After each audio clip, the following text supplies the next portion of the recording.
500 ration கார்டுகளுக்கு ஒரு ration கடை என்ற வரையறை நிர்ணயிக்கப்படும்.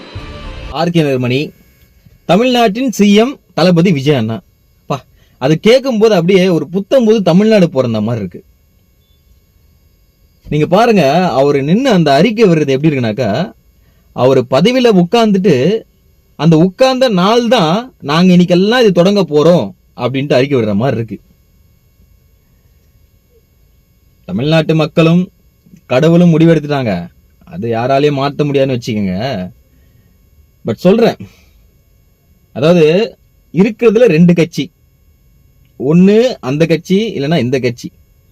ஓட்டு போடாம நோட்டாக போடலாம் அப்படின்னாக்கா அது அவங்க எப்படி அவங்களுக்கு சாதகமா போடுறாங்க அப்படின்றது நமக்கு தெரியும். ஸோ அதனால சரி போ, ஓட்டு வேஸ்டா போறது உங்களுக்காச்சு போடுறேன் அப்படின்ட்டு நம்ம போட்டுட்டு இருந்தோம் இவ்வளவு நாளா.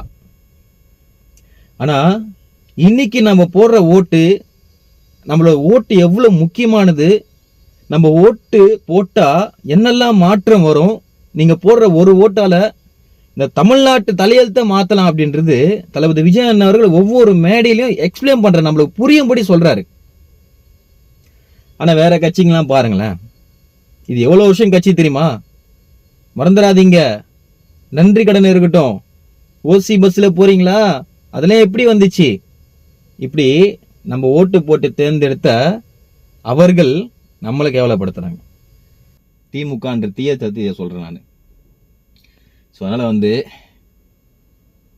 தமிழகத்தின் நிரந்தர முதலமைச்சர் தளபதி விஜய் அண்ணா அவர்கள் தான்.